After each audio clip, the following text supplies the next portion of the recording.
Chechnya में विरोध को कुचलने के बाद व्लादिमीर पुतिन एक नेशनल हीरो बन गए थे और उनका राष्ट्रपति चुना जाना केवल एक औपचारिकता थी। वो भारी मतों से जीते, लेकिन 23 साल बाद पुतिन के आलोचक कहने लगे हैं कि उनके दौर में देश में लोकतंत्र काफी कमजोर हो चुका है और तानाशाही मजबूत हुई है। पिछले साल फरवरी में यूक्रेन पर हमले के बाद से पश्चिमी देशों में रूसी विशेषज्ञ कहने लगे हैं कि पुतिन की ये सैन्य कार्रवाई देश के लिए आत्मघाती साबित हो सकती है।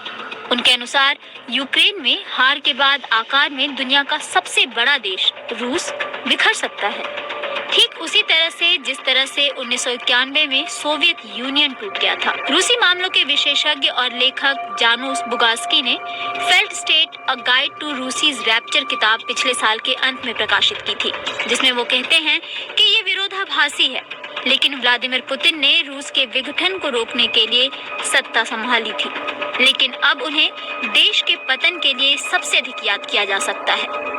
खुद रूसी राष्ट्रपति पुतिन ने भी पिछले एक साल में कई बार पश्चिमी देशों और नेटो पर रूसी संघ के टुकड़े टुकड़े करके इसे छोटे छोटे राज्यों में बांटने की कोशिश करने का संगीन आरोप लगाया है।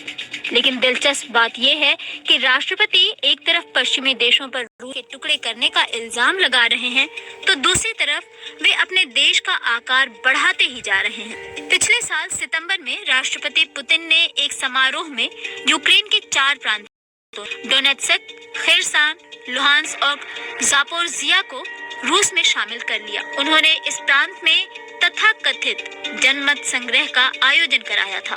रूसी संघ की सरहदें पूर्वी यूरोप से लेकर पश्चिमी एशिया तक हैं और क्षेत्र के हिसाब से ये दुनिया का सबसे बड़ा देश है, लेकिन 15 करोड़ के साथ इसकी आबादी लगभग बिहार राज्य के बराबर है। रूस की अर्थव्यवस्था दुनिया में 9वें नंबर पर है। पहले रूसी संघ में 83 क्षेत्र, राज्य, शहर और प्रांत शामिल थे। अब इनकी संख्या 89 हो गई है। इनमें 21 प्रांत ऐसे हैं जो गैर रूसी जातीय अल्पसंख्यक समुदायों के हैं। पश्चिमी देशों के रूसी विशेषज्ञों के मुताबिक पुतिन की वजह से इस विशाल देश का पावर सेंटर अब क्रेमलिन में सिमट कर रह गया है। क्रेमलिन की इजाजत के बिना दूर दराज के प्रांतों में भी कुछ नहीं होता।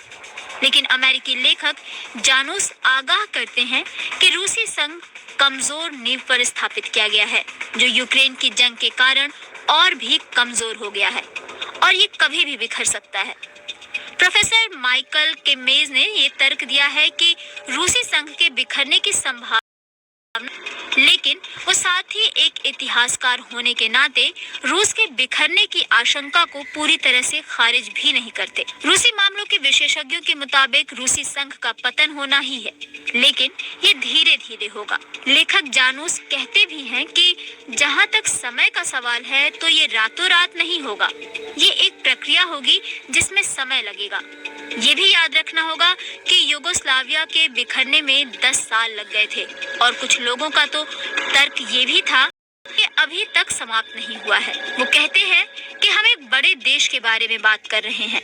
यूक्रेन में युद्ध निश्चित रूप से इस प्रक्रिया को गति देगा, क्योंकि रूसी हताहतों की संख्या बढ़ रही है। विशेषज्ञों का मानना है कि रूसी संघ के पतन से या इसके कमजोर होने से मध्य एशिया में चीन को अपना असर बढ़ाने में मदद मिलेगी और ऐसे में चीन को रोकने के लिए पश्चिमी ताकतों को भारत की जरूरत जरूर होगी।